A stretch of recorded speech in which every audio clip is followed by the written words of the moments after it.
नमस्कार दोस्तों, मैं कुंदन शर्मा आप लोग सामने फिर से हाजिर हूँ एक नए वीडियो के साथ में। तो फ्रेंड्स, आज के इस वीडियो में हम लोग बात करेंगे कि आप लोगों को पता होगा कि कुछ दिनों से आप श्रम सुविधा के वेबसाइट पर जाके आप ईपीएफ और ईएसआईसी के लिए अप्लाई कर रहे होंगे। तो फ्रेंड्स, वहाँ पे जो है आपको एरर शो कर रहा होगा। तो वो एरर किस प्रकार शो कर रहा है मैं आपको दिखा देता हूँ। तो यहाँ पे जब आप पूरा फॉर्म कंप्लीट कर लेते हैं भर के, तब आप सबमिट के बटन पर जब क्लिक करते हैं तो क्लिक करने के बाद आपके पास जो है इस प्रकार से एरर आता है कि an internal error has awkward. तो फ्रेंड्स, ये एरर क्यों आ रहा है इसी को हम लोग पूरा रिजॉल्व करेंगे इस वीडियो में, और मैं आपको सक्सेसफुली इस वीडियो में सबमिट करके दिखाऊंगा कि आप ईपीएफ और ईएसआईसी का कंबाइंड रजिस्ट्रेशन फॉर्म आप कैसे सबमिट कर सकते हैं। तो वीडियो के अंत तक बने रहेगा क्योंकि आपको इस वीडियो में बहुत सारी चीज़ें देखने को मिलेंगे। तो चलिए बिना लेट के इस वीडियो को स्टार्ट करते हैं। तो सबसे पहले आपको श्रम सुविधा के पोर्टल को जो है ओपन कर लेना है। आप देख रहे हैं मैंने श्रम सुविधा पोर्टल ओपन कर लिया है। तो अगर आपने इस पोर्टल पर रजिस्ट्रेशन नहीं किया तो फ्रेंड्स, आप इसमें देख रहे हैं साइनअप का बटन है, आप इस पर क्लिक करके जो है आप रजिस्ट्रेशन अपना कंप्लीट कर लेंगे। रजिस्ट्रेशन करने के लिए सिंपल आपको नाम देना पड़ता है, ईमेल आईडी, मोबाइल नंबर और वेरिफिकेशन कोड आप यहाँ फिल करके साइनअप के बटन पे क्लिक करेंगे। तब फ्रेंड्स आपके ईमेल आईडी पे यूज़र नेम और पासवर्ड सेंड कर दिया जाता है। ठीक है, तो यहाँ पे मैंने रजिस्ट्रेशन कर लिया, तो लॉगिन का बटन है, मैं इस पर क्लिक करके लॉगिन करूँगा। चलिए, तो यहाँ पे आपको यूज़र नेम, पासवर्ड और एक कैप्चा फिल करके आपको लॉगिन कर लेना है। जैसे लॉगिन पे क्लिक कीजिएगा तब आप देख पाएंगे कि आप इस प्रकार से अपने श्रम सुविधा के पोर्टल पे लॉगिन कर लेंगे। तो यहाँ पे आपको क्या रजिस्ट्रेशन करना है, ईपीएफ और ईएसआईसी का रजिस्ट्रेशन करना है। क्लियर, तो यहाँ पे देख रहे हैं रजिस्ट्रेशन फॉर ईपीएफ और ईएसआईसी लिखा हो, तो आपको इस पर क्लिक करना है। क्लिक करने के बाद फ्रेंड्स आपके पास में इस प्रकार से कुछ इंटरफेस आ जाएगा, आप देख रहे हैं। तो यहाँ पे आपको अप्लाई फॉर न्यू रजिस्ट्रेशन है, आपको इस पर क्लिक करना है। क्लिक करने के बाद जो है यहाँ पे आपको ऑप्शन दिए रहते हैं दो, ईएसआईसी और ईपीएफ का। यहाँ पे आप दोनों का कंबाइंड रजिस्ट्रेशन कर सकते हैं। अगर आप यहाँ पे सिंगल किसी का करना चाहते हैं तो आप किसी एक सिंगल को भी चूज़ करके आप यहाँ पे एप्लीकेशन कर सकते हैं। ठीक है, बट यहाँ पे कंबाइन करूँगा मैं, क्योंकि फ्रेंड्स जो भी मेरे क्लाइंट है उनको वॉलंटरी बेसिस पे यहाँ पे ईपीएफ और ईएसआईसी लेना है, क्योंकि फ्रेंड्स उनके ऑर्गेनाइजेशन में नंबर ऑफ एम्प्लॉय एक भी नहीं है, फिर भी उनको टेंडर लेने के लिए यहाँ पे ईपीएफ और ईएसआईसी का रजिस्ट्रेशन लेना अनिवार्य है। तो इसलिए मैं ले रहा हूँ। ठीक है, तो चलिए यहाँ पे सबमिट के बटन पे क्लिक करेंगे।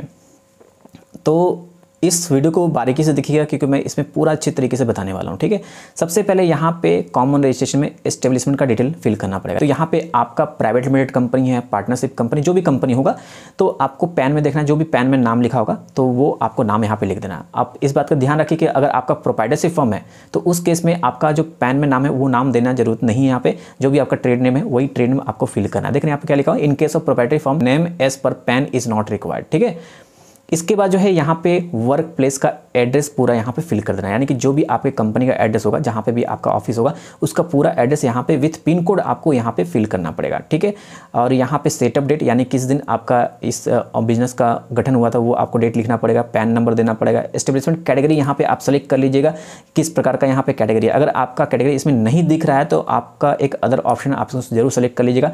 सेक्टर ऑनरशिप टाइप पूछेगा, तो यहाँ पे देख लीजिएगा जिस प्रकार से फॉर्म होगा, प्रोप्राइटरशिप फॉर्म होगा तो यहाँ पे चूज़ कर लीजिएगा। ये जो मैं रजिस्ट्रेशन कर रहा हूँ प्राइवेट लिमिटेड कंपनी के लिए कर रहा हूँ। ठीक है, इसके बाद जो है यहाँ पे आपका इफ फैक्ट्री लिखा हुआ है, देखिए ये तभी हाईलाइट होगा जब एस्टेब्लिशमेंट कैटेगरी में यहाँ पे आप फैक्ट्री चूज़ कीजिएगा। क्लियर, तो यहाँ पे मैंने फैक्ट्री चूज़ नहीं किया, इसलिए जो है आप देख रहे हैं हाईलाइट नहीं है। तो यहाँ पे अगर आपका स्टार्टअप सर्टिफिकेट का रजिस्ट्रेशन नंबर है तो उसका नंबर और डेट यहाँ पे दीजिएगा।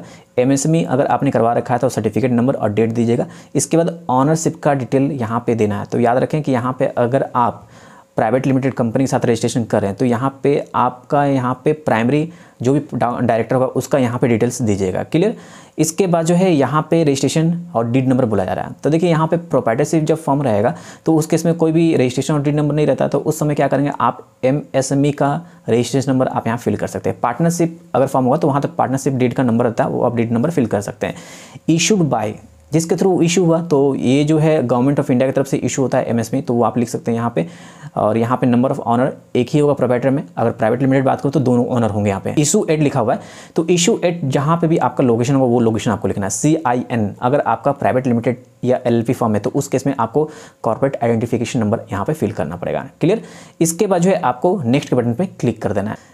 जैसे नेक्स्ट के बटन पर क्लिक कीजिएगा तब आप ई कॉन्टैक्ट्स में आ जाएंगे। तो यहाँ पे प्राइमरी ईमेल और प्राइमरी मोबाइल नंबर ये ऑटोमेटिक आ जाएगा, क्योंकि फ्रेंड्स आप इसी के थ्रू रजिस्ट्रेशन यानी कि साइनअप आप करते हैं तो वही आपका यहाँ पे प्राइमरी ईमेल और मोबाइल नंबर बन जाता है। क्लियर। इसके बाद जो है आपको अगेन नेक्स्ट के बटन पे क्लिक करना है। जैसे ही नेक्स्ट के बटन पे क्लिक कीजिएगा तो आप जो है कॉन्टैक्ट पर्सन में आ जाएंगे। तो यहाँ पे जो है आपको सबसे पहले प्राइमरी मैनेजर का नाम फिल करना पड़ेगा। तो यहाँ पे अगर आपके ऑर्गेनाइजेशन में कोई भी प्राइमरी मैनेजर नहीं है तो यहाँ पे आप किसी भी एक डायरेक्टर का नाम फिल कर सकते हैं। ठीक है। आप प्रोप्राइटरशिप वाले फर्म क्या करेंगे, यहाँ पे अपना ही नाम वो खुद फिल करेंगे। तो याद रखें यहाँ पे पूरा नाम, जेंडर सेलेक्ट कर लेना है, date of birth, father name, यहाँ पे date from which in position, यानी कि अगर वो डायरेक्टर होंगे तो वो उस पोजीशन में कब से है, यानी कि वो पोजीशन तब से है जब उनका कंपनी फॉर्मेशन हुआ। तो कंपनी फॉर्मेशन का डेट यहाँ पे फिल कर दीजिएगा। ठीक है। और यहाँ पे पैन नंबर दे दीजिएगा। डेजिग्नेशन डायरेक्टर यहाँ पे फिल कर सकते हैं, प्राइवेट लिमिटेड कंपनी। अगर वो प्रोप्राइटरशिप फर्म है तो उनका यहाँ पे डेजिग्नेशन प्रोप्राइटर आएगा। ठीक है। इसके बाद यहाँ पे एड्रेस फिल करना है। याद रहे यहाँ पे एड्रेस जो है प्राइमरी मैनेजर का रेजिडेंशियल एड्रेस आप लोग फिल कीजिएगा। ऐसा मत कीजिएगा कि आप उसका वर्क एड्रेस फिल कर दीजिए। क्लियर यहाँ तक। इसके बाद उनका ईमेल आईडी और मोबाइल नंबर, यहाँ पे याद रखें कि उनका जो पर्सनल मेल आईडी है वही मेल आईडी फिल कीजिए और मोबाइल नंबर भी उन्हीं का फिल कीजिए। यहाँ पे अगर आप जो भी ई कॉन्टैक्ट्स में मोबाइल नंबर और ईमेल आईडी अगर आप वो फिल करेंगे तो फ्रेंड्स यहाँ पे डुप्लीकेट शो करेगा। आप इस बात का ध्यान रखिए। इसके बाद यहाँ पे प्राइमरी ऑनर का नाम पूछ रहा है तो यहाँ पे किसी भी एक डायरेक्टर का नाम आप लिख सकते हैं प्राइमरी ऑनर में। क्लियर। तो यहाँ पे उनका रेजिडेंशियल एड्रेस आएगा, ई कॉन्टैक्ट्स आप same as it is fill कर दीजिएगा। देन इसके बाद यहाँ पे ऐड मोर ओनर है। तो फ्रेंड्स यहाँ पे मैं बता दूँ कि अगर आपके ऑर्गेनाइजेशन में 2 अगर डायरेक्टर हैं तो यहाँ पे आपको दूसरे डायरेक्टर का भी नाम यहाँ पे ऐड करना पड़ेगा। आप इस बात का ध्यान रखें। ठीक है। तो जब यहाँ पे ऐड कीजिएगा तो यहाँ पे आपका सारा डिटेल्स शो करेगा। ठीक है। शो करने के बाद जो है आपको क्या करना है, नेक्स्ट के बटन पे क्लिक कर देना है। जैसे ही नेक्स्ट के बटन पे क्लिक कीजिएगा तो यहाँ पे आइडेंटिफायर में आ जाएगा। तो यहाँ पे अब जो है सेलेक्ट आइडेंटिफायर आएगा। तो यहाँ पे आप क्या देना चाहते हैं, तो मैं कॉमन जो है यहाँ पे जीएसटी ही सेलेक्ट करता हूँ। जीएसटी नंबर डाल दीजिएगा। नेम एज ऑन आइडेंटिफायर, जो भी ट्रेड नेम लिखा होगा वो ट्रेड नेम फिल कर दीजिएगा। इशू ऑफ डेट लिखा रहेगा जीएसटी नंबर में।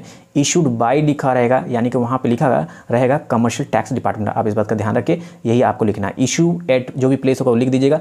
अगर वो एड्रेस सेम होगा तो यहाँ पे टिक आउट करके ऐड कीजिएगा, यहाँ पे आपका ऐड हो जाएगा। इसके बाद जो है आपको नेक्स्ट के बटन पर क्लिक कर देना है। तो नेक्स्ट के बटन पर क्लिक कीजिएगा तो यहाँ पे एम्प्लॉयमेंट डिटेल फिल करने के लिए आ जाएगा। तो ये कॉमन रजिस्ट्रेशन का जो सबसे मेन पोर्शन है वो है एम्प्लॉयमेंट डिटेल। तो हम लोग इसको फिल करेंगे, आप इसको अच्छे तरीके से देखिएगा। तो सबसे पहले यहाँ पूछा जाएगा कि do EPF and MP act. MP act तो आपको पता है क्या है, मिसलेनियस प्रोविजनल एक्ट होता है। तो ये अप्लाई होता है आपके एस्टेब्लिशमेंट में। अगर होता होगा तभी यस कीजिए। अगर आप यहाँ पे वॉलंटरी लेना चाहते हैं ईपीएफ और ईएसआईसी तो यहाँ पे आप वॉलंटरी भी आप सेलेक्ट कर सकते हैं। ठीक है। तो यहाँ पे क्या हो गया, सब वॉलंटरी में कवरेज हो जाएगा आपका। ठीक है। तो अब जो है 85 नंबर पूछा जाएगा number of employ including excluded employees as on date of application. देखिए आज जो है 28 नवंबर 2022 है। तो आज के डेट से पूछा जा रहा है कि number of employ including excluded employ. देखिए यहाँ पे एक्सक्लूडेड एम्प्लॉय किसको बोलता है, देखिए जिस एम्प्लॉय का 15,000 या 15,000 के ऊपर और 21,000 से कम का सैलरी है उसी को एक्सक्लूडेड एम्प्लॉयज़ में रखा गया है। आप लोगों को पता है कि 15,000 जो है बेसिक कंसिडर किया गया है जिसमें 12% का ईपीएफ कटेगा। ठीक है। तो इसके हिसाब से यहाँ पे एक्सक्लूडेड एम्प्लॉय उन्हीं लोगों को कंसिडर किया गया है। तो यहाँ पे आपको देना है कि कितने नंबर ऑफ एम्प्लॉयज है टोटल, उनको भी मिला के, यानी कि एक्सक्लूडेड एम्प्लॉय को मिला के यहाँ पे देना है। तो यहाँ पे आप अपने हिसाब से लिख दीजिएगा कितने नंबर ऑफ एम्प्लॉयज जो हैं यहाँ पे आपके ऑर्गेनाइजेशन में है अभी तक के डेट में। ठीक है। इसके बाद नंबर ऑफ एक्सक्लूडेड एम्प्लॉयज़ का यहाँ पे लिखना है। जितना भी एक्सक्लूडेड एम्प्लॉय होगा उसका पूरा डिटेल्स यहाँ पे लिख देना है। ठीक है। कोई नहीं होगा तो कोई दिक्कत नहीं, यहाँ पे 0 लिख सकते हैं। क्लियर। इसके बाद जो है date of agreement between employer and employees majority. तो यहाँ पे date of agreement between employer और एम्प्लॉयज़ मेजोरिटी में है अगर, तो आप ये डेट यहाँ पे मेंशन कर देंगे। तो यहाँ पे मैं जो है आज ही का डेट मेंशन करूँगा 28/11 ही। यहाँ पे भी जो है आपको 28/11 ही करना है और date for which act will be applied. तो यहाँ पे देख रहे हैं 28/11/2022 ये ऑटोमेटिक आ जाएगा। इसके बाद अगर आपका मल्टीनेशनल कंपनी है तो यहाँ पे यस करेंगे, अगर नहीं है तो नो पे क्लिक करेंगे। इसके बाद यहाँ पे पूछा गया है क्या आपका जो वर्क है वो किसी कॉन्ट्रैक्ट टाइप का होता है। तो यहाँ पे अगर आप कॉन्ट्रैक्टर तो डेफिनेटली आपको यस सेलेक्ट करना चाहिए, इस बात का ध्यान रखिएगा। ठीक है। यहाँ पे कोई हजारस एक्टिविटी आपके एस्टेब्लिशमेंट में है। देखिए अगर आप किसी प्रकार का कोई हजारस एक्टिविटी करते हैं जैसे कि बैटरी रिसाइकलिंग का काम करते हैं या प्लास्टिक इंडस्ट्री है तो उस केस में आप यहाँ पे यस सेलेक्ट कर सकते हैं, बट यहाँ पे नो होगा। आप कोशिश कीजिए नो ही यहाँ पे सेलेक्ट करने के लिए। ठीक है। इसके बाद यहाँ पे number of worker as on date पूछा जाएगा। तो यहाँ पे जितना भी होगा मेल फीमेल अदर्स ये सारे मिला के आप दे दीजिएगा। इसके अलावा number of employ drawing wages ₹21,000 और लेस, 21,000 या 21,000 से कम जितने भी लोग सैलरी उठाते हैं उनका यहाँ पे पूरा देना है डिटेल्स। इसके बाद फर्स्ट डेट ऑन विच 10 और 20 और more person were employed including person employed through immediate employers. देखिए यहाँ पे सबसे बड़ा मेन क्वेश्चन है ना, क्योंकि जब भी आप वॉलंटियर बेसिस पे आप सेलेक्ट करेंगे तो ये आपका जो है ना डीएक्टिवेट हो जाना चाहिए ऑप्शन, बट ये ऑप्शन डीएक्टिवेट नहीं हुआ। फिर भी यहाँ पूछा जा रहा है कि बताइए कि आपके ऑर्गेनाइजेशन में वो कौन सा डेट है जिसमें 10 या 20 या उससे ज़्यादा का जो मेन पावर है क्रॉस किया हो, तो यहाँ पे डेट पूछा जाता है। तो ऊपर जो भी डेट आपने सेलेक्ट किया होगा 28 का, तो यहाँ पे आप 27 का एक दिन पहले का आप डेट सेलेक्ट कर लीजिएगा और यहाँ पे एज इट इज छोड़ दीजिएगा। इसके बाद पूछा जाएगा 97 में कि टोटल वेजेस, कोई ऐसा वेजेस नहीं है तो इसलिए मैं यहाँ पे 0 0, यहाँ पे भी मैं 0 दूंगा और यहाँ पे भी 0 दूंगा। इसके बाद 99 में देख रहे हैं ESI कोड अगर आपने पहले लिया है तो उसका देना details. Maximum number of person that can be employed on an 1 day as per licence, तो बताना है। उसके बाद यहाँ पे 100 number of name of income tax ward पूछा जाएगा, तो आपको पता होगा क्या आपका है वो दे दीजिएगा। यहाँ पे डिस्क्राइब वर्क कैरी आउट, जो भी आप वर्क कैरी आउट करते हो वो आपको देना है। याद रखिए इसमें आपको कोई भी कॉमा हाइफन का यूज़ मत कीजिएगा, नहीं तो एरर शो करेगा आपका, ठीक है। इसके बाद अदर डिटेल्स यहाँ पे जो है कॉमन रहेगा EPF और ESIC के लिए, तो यहाँ पे आपका जो प्रीमाइसेस है वो खुद का है क्या है वो आपको बताना पड़ेगा। और यहाँ पे establishment working aid of power, yes, यहाँ पे इलेक्ट्रिसिटी की सुविधा है। इसके बाद जो है आपको नेक्स्ट के बटन पे क्लिक कर देना है। जैसे नेक्स्ट के क्लिक कीजिएगा तो ब्रांच एंड डिवीजन में आ जाएगा, तो यहाँ पे अगर आपके एस्टेब्लिशमेंट का कोई दूसरा ब्रांच होगा तो उसका पूरा डिटेल फिल करने के लिए आ जाएगा। तो ये मैंडेटरी फील्ड नहीं है, तो अगर आप चाहें तो इसको फिल कर सकते हैं अगर है आपके ऑर्गेनाइजेशन में, ठीक है। इसके बाद जो है आपको नेक्स्ट के बटन पे क्लिक कर देना है। जैसे नेक्स्ट पे क्लिक कीजिएगा तो यहाँ पे अब जो है NIC कोड सेलेक्ट करने के लिए आ जाएगा, यानी कि आप किस प्रकार के बिजनेस एक्टिविटी करते हैं अपने एस्टेब्लिशमेंट में। तो यहाँ पे सिंपल अगर आपको सेलेक्ट करना है तो कर सकते हैं। यहाँ पे मेरे को पता है कि मेरी ऑर्गेनाइजेशन क्या काम करती है, तो इसके हिसाब से मैं यहाँ पे सेलेक्ट कर रहा हूँ, ठीक है ना। तो फ्रेंड्स आप भी इसी प्रकार से सेलेक्ट कर सकते हैं अगर सेलेक्ट करना है तो। इसके बाद जो है नेक्स्ट बटन पे क्लिक करना है। जैसे नेक्स्ट बटन पे क्लिक कीजिएगा तो यहाँ पे अब जो है अटैचमेंट का पूरा पेज आ जाएगा। तो यहाँ पे आपको सबसे पहले प्रूफ ऑफ एड्रेस देना पड़ेगा, तो जो भी यहाँ पे आप देना चाहते हैं आप दे सकते हैं। यहाँ पे अगर आपका खुद का है तो एड्रेस प्रूफ में आप क्या देना चाहते हैं, any licence certificate number issued by the government authority. तो यहाँ पे मैं अगर खुद का है तो आप इलेक्ट्रिसिटी बिल भी दे सकते हैं यहाँ पे। अगर यहाँ पे आप आधार कार्ड देना चाहते हो आधार कार्ड भी दे सकते हैं, क्लियर। इसके बाद date of setup proof attachment, यहाँ पे आपके सेटअप का क्या प्रूफ है वो आपको देना पड़ेगा। तो यहाँ पे शॉप एक्ट का लाइसेंस होता है आप वो भी दे सकते हैं। तो यहाँ पे प्राइवेट लिमिटेड कंपनी है तो मैं इनकॉर्पोरेशन सर्टिफिकेट यहाँ पे सबमिट करूँगा। तो देख रहे हैं यहाँ पे इनकॉर्पोरेशन सर्टिफिकेट मैं यहाँ पे अटैच कर दूँगा। इसके बाद यहाँ पे CI नंबर लिखना है, डेट लिखना है जिस दिन इनकॉर्पोरेट हुआ था, और यहाँ पे इशूड बाय प्लेस लिखना है, ठीक है। इसके बाद लाइसेंस प्रूफ अटैचमेंट में यहाँ पे जो है आपको देना पड़ेगा कोई भी अगर प्रूफ है तो, जैसे कि अगर प्राइवेट लिमिटेड कंपनी है मेरा तो मैं यहाँ पे इनकॉर्पोरेशन सर्टिफिकेट ही यहाँ पे अपलोड कर दूंगा। अगर आपका प्रोप्राइटरशिप फॉर्म है तो फ्रेंड्स आप शॉप एक्ट का लाइसेंस भी दे सकते हैं, MSME सर्टिफिकेट भी आप यहाँ पे अपलोड कर सकते हैं, क्लियर। इसके बाद स्पेसिमेन सिग्नेचर अटैचमेंट, देखिए यहाँ पे डाउनलोड सैंपल है तो आप सैंपल भी डाउनलोड करके देख सकते हैं। चलिए मैं दिखा देता हूँ। तो यहाँ पे नेम ऑफ एस्टेब्लिशमेंट, एड्रेस पूरा एस्टेब्लिशमेंट का देना है। अगर आप 2 एम्प्लॉयर होंगे, यानी कि अगर आपका प्राइवेट लिमिटेड कंपनी हो 2 डायरेक्टर होंगे, तो अगर आप चाहते हैं कि दोनों डायरेक्टर यहाँ पे ऑथराइज बन जाए तो दोनों यहाँ पे अलग अलग साइन कर लेंगे। अगर यहाँ पे एक ही बनना चाहते हैं तो यहाँ पे नेम ऑफ एम्प्लॉयर लिखेंगे, डेजिग्नेशन लिखेंगे, और स्पेसिमेन सिग्नेचर है यहाँ पे जो सिंगल डायरेक्टर का है ना उसका 3 बार यहाँ पे साइन होगा, ठीक है। मैं आपको दिखा भी देता हूँ यहाँ पे। तो आप देख सकते हैं यहाँ पे जो भी मेरे क्लाइंट था उन्होंने मुझे फिल करके भेजा है जिस तरह मैंने बोला था, तो आपको भी इसी प्रकार से आपको फिल करना है, ठीक है। इसके बाद जो है आप वापस आ जाएंगे यहाँ पे आप वॉलंटरी बेसिस पे ले रहे हैं EPF और ESIC, तो यहाँ पे एक जो है आपको एग्रीमेंट देना पड़ेगा, यानी कंसेंट देना पड़ता है। तो डाउनलोड सिंपल फॉर्मेट में कर लेता हूँ, यहाँ से इसको ओपन कर लीजिएगा। तो सबसे पहले यहाँ पे आपको डेट लिखना है टू द यहाँ पे जो रीजनल प्रोविडेंट फंड कमिश्नर, तो जो भी आपका रीजनल ऑफिस होगा तो उसका यहाँ पे लिख देना है, यानी कि जो भी आपके स्टेट का होगा, ठीक है। तो वो आपको यहाँ पे उनका ऑफिस लिख देना है। इसके बाद जो है यहाँ पे सब्जेक्ट में जो है देख रहे हैं यहाँ पे मेसरस, यहाँ पे कंपनी का यानी कि ऑर्गेनाइजेशन का नाम देना पड़ेगा। और सेम यहाँ पे आ जाएंगे, यहाँ पे हिंदी इंग्लिश जो भी आपको फिल करना हो वो आप सेलेक्ट करेंगे। यहाँ पे ऑर्गेनाइजेशन का नाम रहेगा, यहाँ पे विथ इफेक्ट फ्रॉम, तो यहाँ पे कौन सा डेट रहेगा यहाँ पे दे दीजिएगा। जो भी आज का दिन रजिस्ट्रेशन करे तो आज ही का डेट यहाँ पे लिखिएगा, है ना। इसके बाद यहाँ पर रेट ऑफ, आपको तो बताया था मैंने कि 12% का कंट्रीब्यूशन होगा, तो यहाँ पे 12% होगा। इसके बाद सबसे इंपॉर्टेंट चीज़ कि यहाँ पे योर फेथफुल में यहाँ पे किन का नाम रहेगा, ठीक है। यहाँ पे नंबर ऑफ जो है लिस्ट दिए गए हैं। यहाँ पे जो है आपको कुछ एम्प्लॉयज़ का नाम लिख देना है जो आपको लगता है कि ये नाम होना चाहिए। अगर आपका 2 डायरेक्टर तो आप दोनों डायरेक्टर का नाम, father name, date of birth और सिग्नेचर कर देना है, ठीक है। इसके बाद यहाँ पे देख रहे हैं कंसेंट ऑफ एम्प्लॉयर का यहाँ पे देना है। आई यहाँ पे लिखा हुआ है, आई में यहाँ पे पहले डायरेक्टर का नाम लिख दिया जो भी ऑथराइज बनना चाहता है, और यहाँ पे कंपनी का नाम, यहाँ पे इफेक्ट फ्रॉम जो भी मैंने डेट बोला था आज के दिन रजिस्ट्रेशन करें तो आज का डेट रहेगा। कंट्रीब्यूशन 12% सेलेक्ट कर लीजिएगा, नीचे आ जाएंगे और यहाँ पे अब कुछ फिल नहीं करना, यहाँ पे रेट ऑफ जो है 12% ही रहेगा। नीचे आके यहाँ पे डायरेक्टर को साइन कर देना है, यहाँ पे सील लगा देना है। क्लियर, इतना ही फॉर्मेट आपको बना के जो है यहाँ पे अपलोड कर देना है और यहाँ पे डॉक्यूमेंट्स का नाम लिख दीजिएगा वॉलंटरी कवरेज डॉक्यूमेंट, ठीक है ना। इसके बाद जो है आपको सबमिट के बटन पे क्लिक कर देना है। सबमिट पे क्लिक करने के बाद जो है आपके पास में इस प्रकार से प्रीव्यू होकर आ जाएगा। आप देख रहे हैं आपके एस्टेब्लिशमेंट का डिटेल यहाँ पे ऐड हो चुका है सक्सेसफुली। तो आप जो है पूरा अपने डिटेल को चेक कर सकते हैं। यहाँ पे आप पूरा स्क्रॉल डाउन करके चेक कर लेंगे। जब यहाँ पे आपको लगेगा सारा इन्फॉर्मेशन सही है तो आप पूरा नीचे आ जाएंगे यहाँ पे, और नीचे में देखेंगे यहाँ पे सबमिट का बटन है। आपको सबमिट के बटन पे क्लिक करना पड़ेगा। जैसे ही सबमिट के बटन पे क्लिक करेंगे तो फ्रेंड्स यहाँ पे आपको जो है इस प्रकार से इंटरफेस आ जाएगा। ESIC का आपको ऑफिस यहाँ पे सेलेक्ट करना पड़ेगा। तो मैं यहाँ पे नगांव सेलेक्ट करूँगा। इसके बाद यहाँ पे जो है आपको इंस्पेक्शन डिवीजन ऑफिस आपको सेलेक्ट करना पड़ेगा। तो फ्रेंड्स यहाँ पे मेरा जो क्लाइंट है वो असम का है, इसलिए मैं यहाँ पे नगांव यहाँ भी सेलेक्ट करने वाला हूँ। तो चलिए यहाँ पे नगांव सेलेक्ट कर लेता हूँ। इसके बाद जो है सबमिट के बटन पे क्लिक करेंगे। जैसे ही सबमिट के बटन पे क्लिक करेंगे तो आपके पास में यहाँ पे इस प्रकार से इंटरफेस आ जाएगा। आपको डिजिटल सिग्नेचर के थ्रू सबमिट करना है या ई-साइन के थ्रू करना है, ये आप पे डिपेंड करता है। तो हम लोग यहाँ पे ई-साइन के थ्रू करेंगे।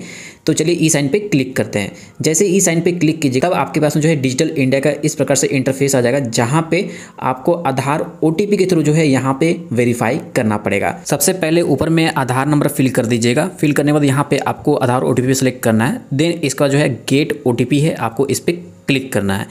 गेट OTP पे क्लिक करेंगे तो आपका जो भी रजिस्टर्ड मोबाइल नंबर होगा आधार नंबर के साथ में, तो उस पे OTP गया होगा। तो आपको उस OTP को देखने यहाँ पे आपको आधार OTP में फिल करना पड़ेगा। चलिए फिल कर दीजिए। OTP फिल करने के बाद जो है आपको टिक आउट करना है और ये नीचे में आएंगे, यहाँ पे सबमिट का बटन है, आपको इस पर क्लिक करना है। जैसे सबमिट करेंगे फ्रेंड्स यहाँ पे आपको थोड़ा देर वेट करना है। आप यहाँ पे देखेंगे कि आपका यहाँ पे वेरीफाइड हो रहा है, यानी कि आपका ई-साइनिंग यहाँ पे कंप्लीट हो रहा है। तो देख रहे हैं यहाँ पे रिडायरेक्ट प्लीज वेट बता रहा है, तो आपको यहाँ वेट करना है। तो देख रहे हैं जैसे ही आपका ई-साइन कंप्लीट होता था आपके पास में इस प्रकार से एक पेज आ जाता है, जहाँ पे कॉमन रजिस्ट्रेशन सबमिटेड सक्सेसफुली आता है और ESIC रजिस्ट्रेशन कोड जो है आपका जनरेट सक्सेसफुली हो चुका है, जो कि C11 कॉपी में होता है और आपके रजिस्टर्ड मेल ID पे भेज दिया गया। इस प्रकार से यहाँ पे बोला जा रहा है। आप नीचे आएंगे और यहाँ पे देख रहे हैं जो भी मैंने एप्लीकेशन किया था जिस कंपनी के लिए, उसका डेट लिया हुआ है, सबमिशन डेट, और यहाँ पे ESIC नंबर यहाँ पे दिया हुआ है, यानी कि ESIC नंबर जनरेट हो गया। और यहाँ पे EPFO नंबर यहाँ पे देखिए चेक एप्लीकेशन स्टेटस है। फ्रेंड्स यहाँ पे EPF नंबर भी आपका जनरेट हो जाएगा। यहाँ पे आपको 10 मिनट आपको वेट करना पड़ेगा। तो मैं यहाँ पे आपको दिखाऊंगा जब आपका EPFO नंबर जनरेट हो जाएगा। मैं आपको दिखाऊंगा 15 मिनट के बाद वीडियो में फिर से कंटिन्यू करूंगा। 15 मिनट हो चुके हैं और देख रहे हैं यहाँ पे मेरा EPFO नंबर भी जनरेट हो चुका है। फ्रेंड्स पहले एक जमाना था जब आप EPF और ESIC के लिए एप्लीकेशन करते थे तो आपका EPFO नंबर आने में जो है आपको 1 हफ्ते का समय लग जाता था। बट अब जो है यहाँ पे कॉमन रजिस्ट्रेशन आप EPF और ESIC का करते हैं तो आपका ESIC नंबर इंस्टेंट जनरेट हो जाता है और EPFO नंबर जो है आपको 10 मिनट के अंदर आपका जनरेट होता है, क्योंकि फ्रेंड्स यहाँ पे आपका पेन वेरीफाइड होता है, उसके बाद ही आपका EPFO नंबर जनरेट किया जाता है डिपार्टमेंट की तरफ से। और मैं आपको यहाँ पे दिखा दूँ कि यहाँ पे जो भी मैंने EPF और ESIC के लिए अप्लाई किया है ये आपका वॉलंटरी बेसिस पे है। तो देख रहे हैं यहाँ पे साफ साफ शब्दों में लिखा हुआ है वॉलंटरी कवरेज एग्रीमेंट, ठीक है ना। तो ये वॉलंटरी बेसिस पे EPF और ESIC लिया गया है। क्लियर। तो फ्रेंड्स आपने देखा कि यहाँ पे कोई भी इंटरनल एरर नहीं आया, क्योंकि फ्रेंड्स अगर आप अपने रजिस्ट्रेशन को सही तरीके से फिल करेंगे और सबमिट करेंगे तो फ्रेंड्स आपका कोई भी इंटरनल एरर नहीं आने वाला है। मेरा पर्सनल ओपिनियन यही है कि अगर आप जब भी श्रम सुविधा का पोर्टल ओपन करें आप इंटरनेट एक्सप्लोरर 11 में ओपन करके आप सबमिट कीजिए, डेफिनेटली आपका फॉर्म सबमिट होगा। तो फ्रेंड्स अगर आप लोगों को भी EPF और ESIC का रजिस्ट्रेशन अगर हमारे थ्रू करवाना है तो फ्रेंड्स स्क्रीन पे नंबर दिया गया, आप स्क्रीन पे दिए गए नंबर पे कॉल करके जो है आप हमारे सारे सर्विस का यूज़ कर सकते हैं। तो फ्रेंड्स इस वीडियो के रिगार्डिंग कोई भी क्वेश्चन हो तो मुझे इस वीडियो के कमेंट बॉक्स में कमेंट कर सकते हैं और वीडियो पसंद आ रहा है वीडियो को लाइक एंड शेयर जरूर कीजिए, ताकि फ्रेंड जिन लोगों को नहीं जानकारी उन लोगों को जानकारी हो सके। बस आज के लिए इतना ही इस वीडियो में। धन्यवाद। जय हिंद।